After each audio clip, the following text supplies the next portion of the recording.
Boa noite, pessoal. Me chamo Igor Alexander, o meu amigo aqui, Gleidson Lira, né? Nós até temos combinado de fazer essa gravação junto, mas infelizmente eu não consegui, eu estou em Limoeiro, não consegui ir para Recife, e ele não conseguiu sair de casa também. E por questões de oscilação da internet, principalmente aqui em Limoeiro, né? Nós decidimos gravar.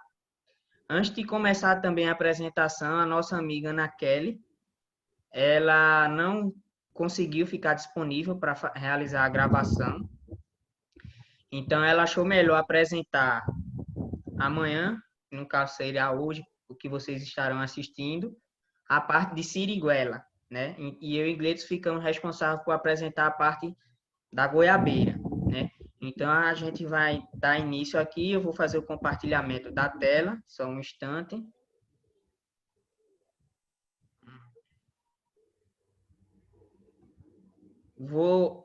Como a minha internet é meio lenta, eu vou diminuir tirar a câmera, que é para diminuir a quantidade de A mega na qualidade do vídeo. gravação.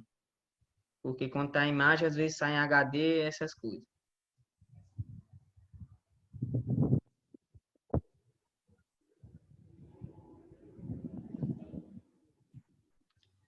Tá vendo aí? Vocês estão vendo aí? Tá vendo aí, Gleitson? Gravação? Também, estou vendo.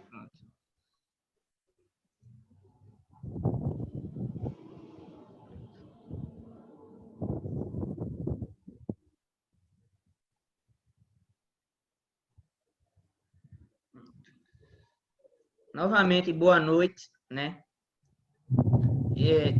Me chamo Igor Alexander, meu amigo Gleidson Lira, Ana Kelly também ficou responsável por essa apresentação, onde nós iremos abordar, cujo tema é doenças da sirigueleira e goiabeira. Bem, a estrutura da apresentação ela vai atender tanto da cultura da sirigueleira e goiabeira, a taxonomia das culturas, os aspectos gerais da cultura, a sua importância, né, econômica, a exigência climática da cultura e também a sua morfologia e fenologia, que são aspectos muito importantes, principalmente quando são realizados estudos de doenças, né? Iremos abordar as principais doenças, foi escolhida as principais doenças das doenças, onde iremos abordar a etiologia, epidemiologia da doença, os sintomas e, por fim, as estratégias de manejo.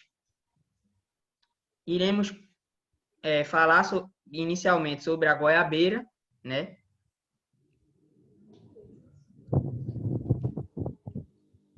Vamos lá, né? Começando primeiro com a taxonomia. Vocês sabem basicamente que ela é uma planta de conhecimento. O Brasil ele tem grande estima por essa planta. Vamos começar pela ordem da dicotiledônia. Ela é uma dicotiledônia da classe Magniliopsida, ordem Myrtalis, família Myrtácea, gênero Psidium e espécie Psidium guajava.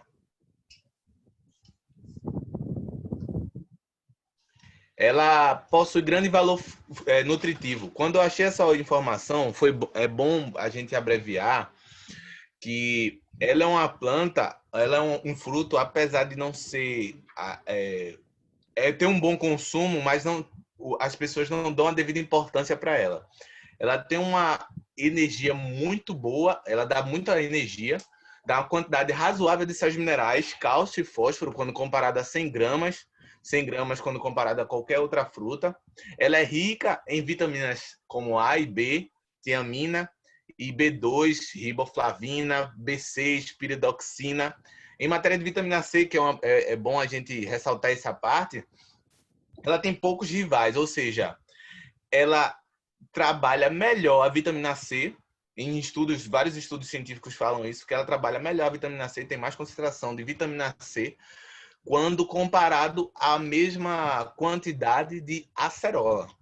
Então, em algumas variedades nacionais, acusam a média um teor ácido ascórbico, né? Ascórbico, que é vitamina C, de 80 miligramas por 100 gramas.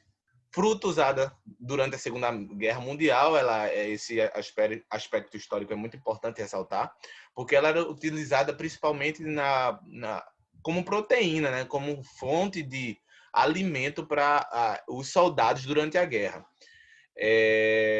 Desidratada e reduzida após tem finalidades de aumentar a resistência orgânica contra afecções do aparelho respiratório.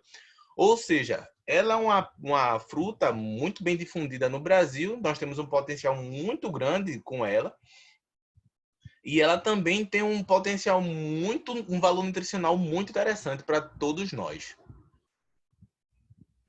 Ô, Gleice, se tu puder aí, se tu quiser, tu desligar tua câmera, porque diminui o tamanho do vídeo. Ah, tá certo. Mas ok. Aí aqui a gente pode perceber também que a área cultivada dela é de 9.000 hectares, né, no Brasil. E a gente também pode perceber que 52% dessa área se encontra aqui no nosso querido Nordeste. Pode passar.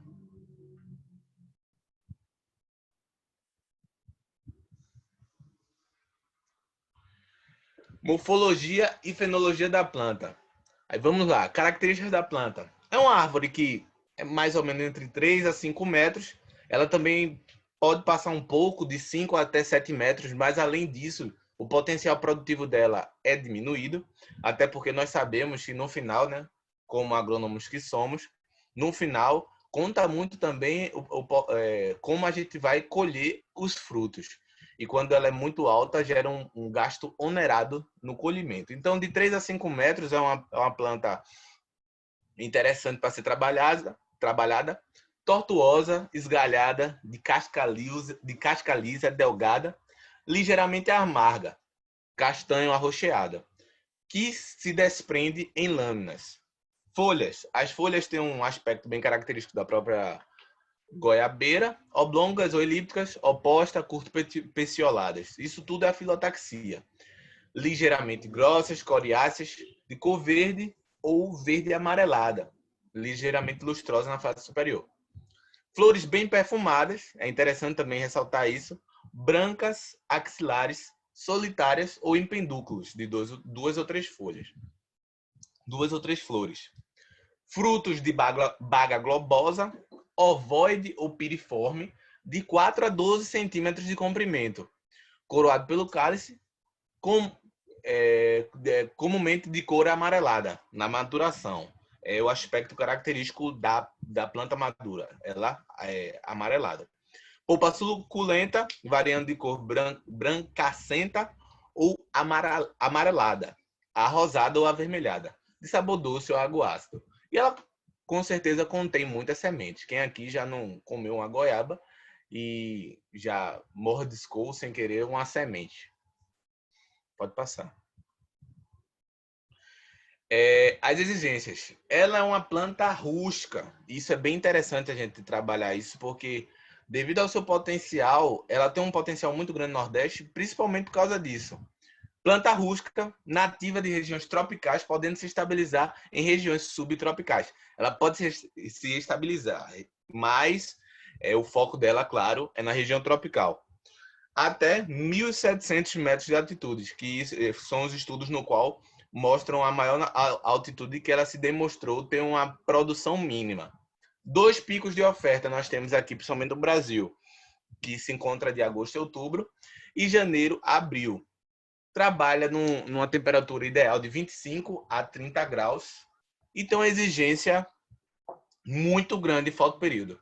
Daí é que mostra basicamente por que ela tem grande amplitude de produtividade em climas bem tropicais, né? Bem quentes. Ela responde muito bem, ela necessita muito da temperatura e também da radiação solar durante longas horas. Ela apresenta um fotoperíodo muito grande. Aqui, ao lado direito da tela, nós temos a tabela de adubação, né? E no início nós temos a tabela de adubação na formação da planta, E nós temos a tabela de adubação na frutificação. Pode passar. Importância. É muito bom também ressaltar isso. A origem dela é proveniente das Américas, possivelmente, né, entre o México e o Brasil. O Brasil produz, isso também é muito importante a gente ressaltar, 45% da produção mundial é brasileira, entendeu? Na Índia, no México, na Malásia, na Tailândia, no Paquistão, no Egito e em vários outros países americanos e africanos, nós temos produção. Mas eles não chegam nem perto da nossa produção.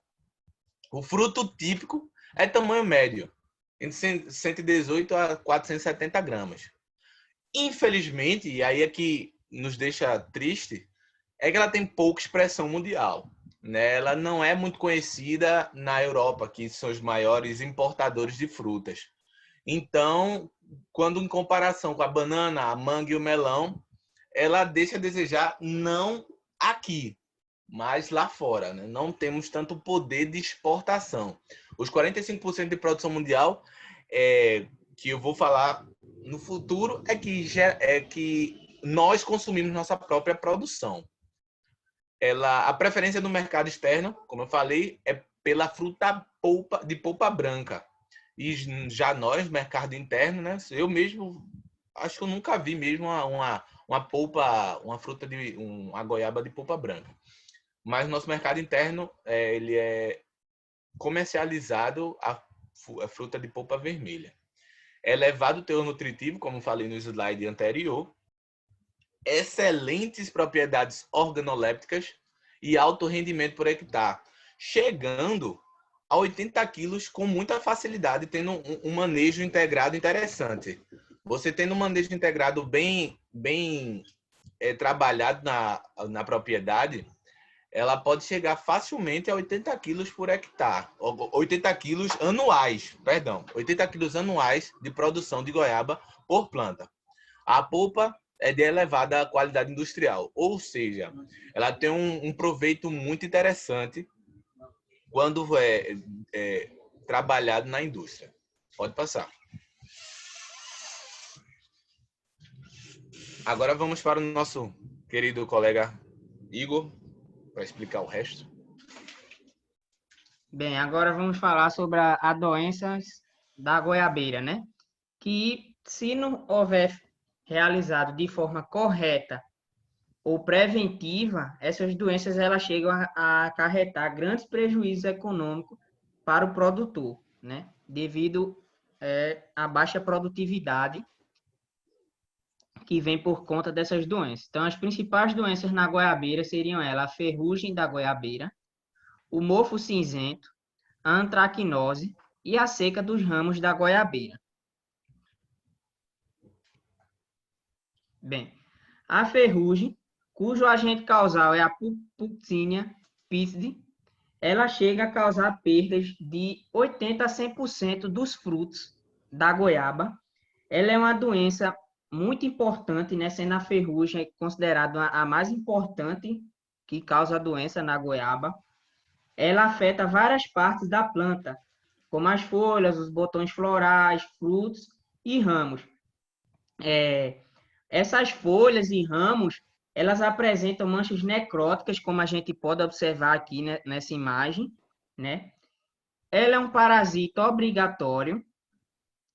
No entanto, ela consegue sobreviver em restos de culturas infectadas, né? Por exemplo, um certo ramo, né, que estava infectado, ele caiu, então o patógeno ele consegue sobreviver por um período naqueles restos florais, restos vegetais, né, que estavam contaminados. As temperaturas ideal para o seu desenvolvimento, né, para ocorrer a doença, é em temperaturas moderadas, né, e também que tenha um alto grau de umidade atmosférica. Bem, os sintomas nas plantas adultas, ele apresenta pequenas pontuações amareladas e necróticas, né? A gente pode ver aqui, ó, pontuações necróticas, né, e partes amareladas, em que elas vão evoluir para manchas circulares necróticas de coloração amarela, né? Ficando uma massa. Essa massa aqui seria basicamente as estruturas do patógeno, uma massa pulverulenta, Virulenta. densa, de coloração amarela viva, né? Como a gente pode observar aqui nessa imagem. E essa massa pulverulenta seria o ureteosporos e teleosporos do patógeno, né? As estruturas reprodutivas do patógeno.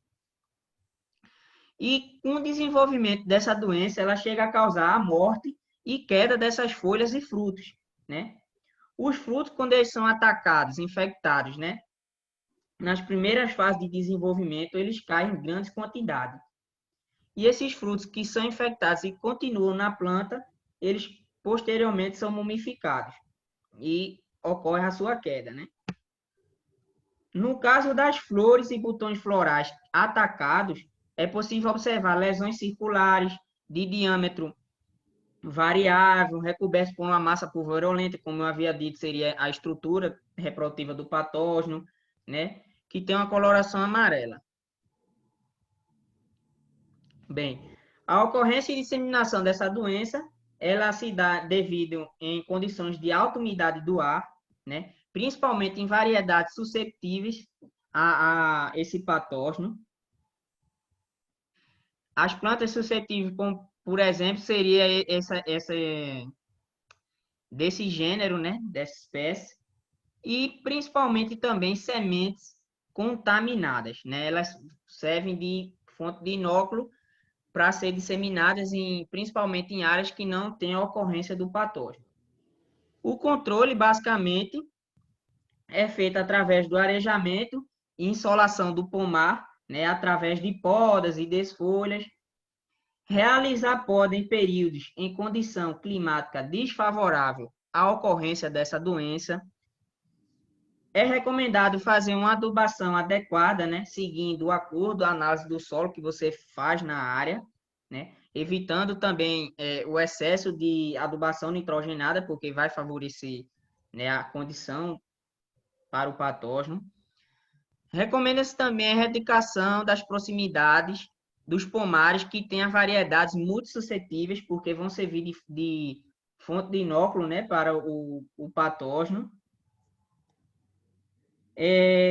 Basicamente, evitar plantios em épocas que tenha baixa umidade relativa. É recomendado você plantar em períodos que tenham menos chuvas, né? Utiliza-se também fungicidas cúpricos de até 3 centímetros de diâmetro. Pulverizações curativas, né? Que seria a base de oxicloreto de cobre, hidróxido de cobre, cauda bordaleza, entre outros. A próxima doença seria o mofo cinzento, cujo agente causal é o Botrytis cinerea.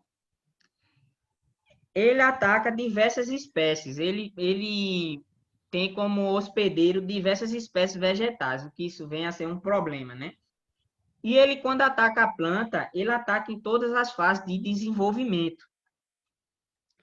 E todos os órgãos da planta, ele ficam sob ataque.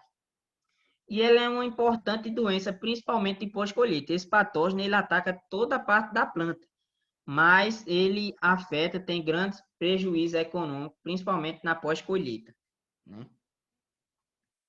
Bem, os sintomas mais característicos seriam o aparecimento do mofo cinzento, né?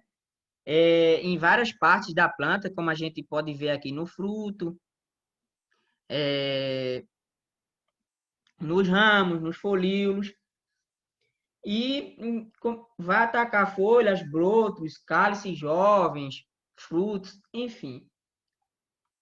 Ocorre queimaduras no ápice das folhas, né? Que vão se estendendo da base até o pecíolo. Nos brotos, essas lesões elas apresentam-se como um escurecimento da epiderme, causando manchas deprimidas. Os ataques nos brotos, quando ocorrem os ataques nos brotos, podem causar até a morte do ápice, né, da planta. os frutos, ocorre a infecção nos frutos bem no início da floração, causando pequenos pontos negros irregulares, né, e distribuídos na superfície do fruto.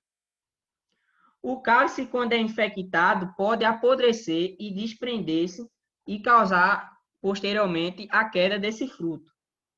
Na pós-colheita, que é a fase que é a mais importante, né, nos frutos armazenados começam a formar manchas escuras na epiderme, né, no caso no mesocarpo, que se torna amarronzado e com uma consistência gelatinosa.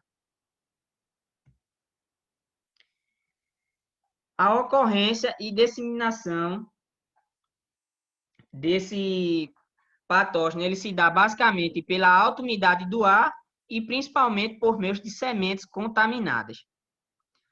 Para o controle dessa doença, é recomendado evitar o plantio e deixar as folhagens muito adensadas, né? Realizar podas de limpeza para retirar todos os tecidos que estão infectados e, posteriormente, realizar a queima desses tecidos, como aqui, ó, os restos culturais, eles devem ser queimados. E é recomendado também o emprego de fungicidas cúpricos. A próxima doença é a antracnose, né? A conhecida antracnose, que ela dá em quase todas as fruteiras, que é causada pelo patógeno Coletóptero gloesporioides, né? Ele causa danos consideráveis, que vão de medianos a severos. Vai depender da incidência que essa doença está causando, a severidade, né? E a estratégia de manejo, se foi adotada ou não. Ela é uma doença muito comum na América do Sul e na América Central, né? E também no sul dos Estados Unidos. Agora, no Brasil, essa doença ela tem muita incidência no Ceará, né? Atacando a goiabeira. Ele é um patógeno onívoro, ou seja, com um amplo círculo de hospedeiros, né? Que aqui está algumas famílias em que ele é capaz de causar essa doença. Aqui nas imagens a gente pode ver estruturas fúngicas, né, do coletótomo crescidos em meio de cultura BDA. E nessa imagem aqui a gente pode ver os sintomas, né, referentes ao ataque do patógeno nas folhas da goiabeira. Os sintomas. O fungo, ele afeta as folhas, os ramos, frutos e flores em qualquer fase de desenvolvimento da planta. No período chuvoso, esse sintoma ele é observado muito o crescimento desses ramos novos, né? Como a gente pode ver aqui, ó, no ramo não está tão novo, mas, né? E posteriormente eles adquirem uma coloração púrpura, né? Que vai evoluir para um pardo escuro, tornando escuros e secos aqui, ó, e quebradiços. As folhas e nos frutos, os sintomas são caracterizados por lesões circulares. Aqui a gente pode observar algumas lesões circulares. Outras é porque já ocorreu o coalescimento, né, dessas lesões. Elas se juntaram por causa que a doença ela já está bastante evoluída. Igor, Deprimidas. Oi. Igor, refala essa. Não sei se foi a minha conexão caiu, se foi a sua, mas fala a parte das lesões deprimidas novamente, o último tópico. Certo.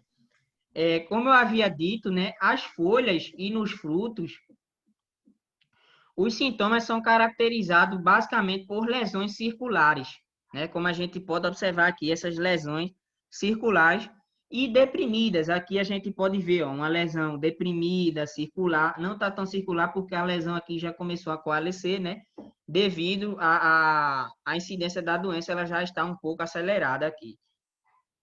E tem uma coloração escura, né? Bem, para realizar o controle são adotadas várias medidas, né? E é basicamente através de medidas culturais de poda e plantio, né? É basicamente espaçamentos ideais, né, que permitam um bom arejamento de toda a planta para evitar com que ocorra microclima que favoreça a condição da doença, né, do patógeno. Os frutos eles não devem ser cobertos com saco de papel ou plásticos, né, por causa da questão do microclima.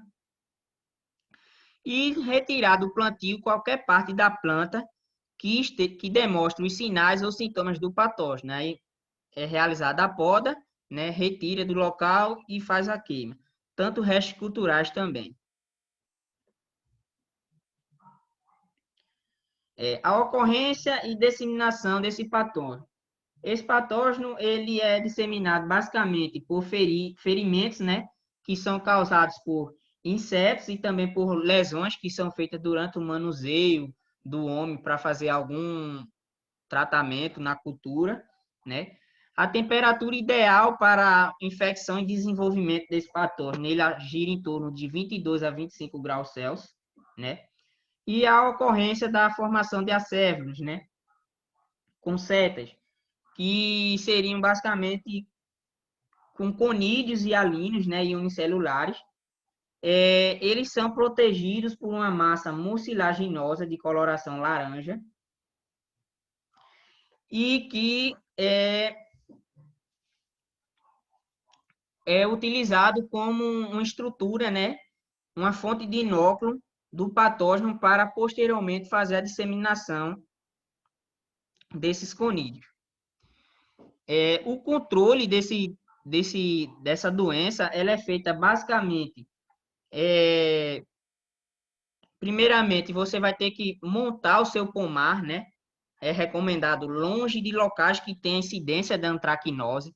Caso o local não tenha, porque é muito difícil, né? Fazer vistorias periódicas no pomar para ver se você observa algum sintoma da doença. Caso ocorra alguns locais ou plantas que tenham o aparecimento do sintoma da antracnose, você retira, elimina essas partes, né, que têm os sintomas e realiza a queima, né? Como havia dito, retirada também de plantas e folhas, ramos do solo, porque o patógeno ele consegue viver nesses restos culturais. Recomendado realizar podas de conduções, permitindo que estabeleça uma copa aberta, né? Porque vai melhorar o arejamento e a entrada de raios solares, né? Então, dificultando ali, não tendo microclima, condições para o patógeno. Um espaçamento para o arejamento, evitar adubações com excesso de nitrogênio, evitar o ensacamento dos frutos, pois é uma prática que vai estabelecer, né, facilitar o estabelecimento do fungo, por causa também da questão do microclima. E é recomendado realizar pulverizações com fungicidas protetores, né, para reduzir o potencial de inóculo dentro do pomar, caso já tenha ocorrência da doença. A outra doença seria a seca dos ramos, cujo agente causal é o Botrytis faeria dotidia, né? São duas espécies, né, que podem causar doenças, que a gente pode ver aqui, que seriam em variedades diferentes, né? Ela causa altos prejuízos, né, nos pomares de goiabeira, principalmente quando eles têm uma severidade muito alta, eles causam a morte dos ramos afetados, né? Ela causa injúrias na planta, é considerada uma doença assim secundária, mas como eu havia dito anteriormente, quando ela está com a grande severidade, ela causa altos prejuízos nos pomares, né? Porque ela chega a causar a morte desses ramos quando são afetados pelo patógeno. Ele também afeta o caule e os ramos, né? Provocando a seca da copa da árvore. A incidência dessa doença no Brasil, ela é muito importante, porque ela é muito encontrada, basicamente, se eu não me engano, no estado do Rio de Janeiro e de São Paulo. Esse patógeno, ele tem um amplo ciclo de hospedeiros, né? E ele é capaz de atacar vários tipos de espécies de plantas, né? Cerca de 50 famílias, ele está lá servindo como hospedeiro dessa planta, né? Os sintomas bem característicos, típicos, né? Seria o cranco no caule, causa também a seca dos extremos dos ramos e da copa da árvore. Tanto no ramo como no caule, a gente é possível observar lesões elipsoides, né, e deprimidas, que com o desenvolvimento da doença, elas vão causar necrose e rachaduras do tecido do tronco e depois do ramo, né, como a gente pode observar aqui nessa imagem. A lesão, ela pode ser restringida pela cicatrização e formar um cranco. Porém, ela pode circundar também a haste. Deixa eu ver se tem, não tem aqui o imagem. Pode circundar a haste e provocar a morte da copa da árvore, né? Como eu havia dito anteriormente, ela é uma doença secundária, mas se não cuidar, se a severidade dela aumentar, ela causa altos prejuízos, né? Podendo causar a morte da copa da árvore. A ocorrência e disseminação desse patógeno, né? O fungo ele consegue sobreviver nos troncos e ramos infectados das plantas, em pé, né? Ou nos restos que caem no solo. Os ascosporos desse agente causal, eles são disseminados, né? Principalmente por respingos de chuvas, que são acompanhadas pelo vento, né? Ou também pela irrigação por aspersão, né? Ainda não tem sido determinados com clareza quais são os fatores que favoreçam de forma clara o desenvolvimento dessa doença, né? Mas como essas informações anteriores, ela dá para você ter um pouco de noção de como ocorre todo o ciclo, né? Principalmente a disseminação do patógeno. Dando assim ideias para você elaborar melhores estratégias de manejo, né? Então, o controle se dá basicamente, infelizmente, não se tem cultivares resistentes a essa doença, né? Então, o controle se resume em, basicamente, realizar a fertilização e irrigação adequada, né? Evitando com que seja irrigação por aspersão, por exemplo, caso a cultura ela dê um bom retorno econômico, né, para sua propriedade, você pode utilizar de irrigações por gotejamento, né, ou microaspersão. O pomar ele deve ser vistoriado, né, para você verificar se está ocorrendo a presença desses sintomas da doença e caso tenha, você realiza essas podas de limpeza, né, onde você vai retirar e queimar os troncos, os ramos ou outras partes da planta que apresentem o sintoma dessa doença. Por fim, você pode fazer também pulverizações ou pinceladas de fungicida nas partes que estão, né, da planta, servindo como protetores nos troncos e ramos ou até nas partes infectadas também. E era isso que eu tinha para apresentar, né? Deixa eu finalizar o compartilhamento.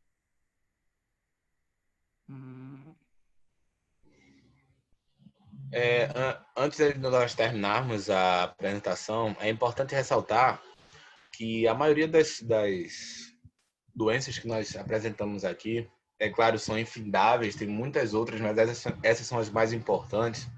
É importante ressaltar que a maioria dos tratos culturais, a maioria dos tipos de controle que poderiam ser feitos, tirando, é claro, os controles usando cultivares resistentes, eram controles culturais como diminuição do microclima da plantação, trabalho com a própria adubação da planta, deixando ela sempre saudável o suficiente para que ela pudesse conseguir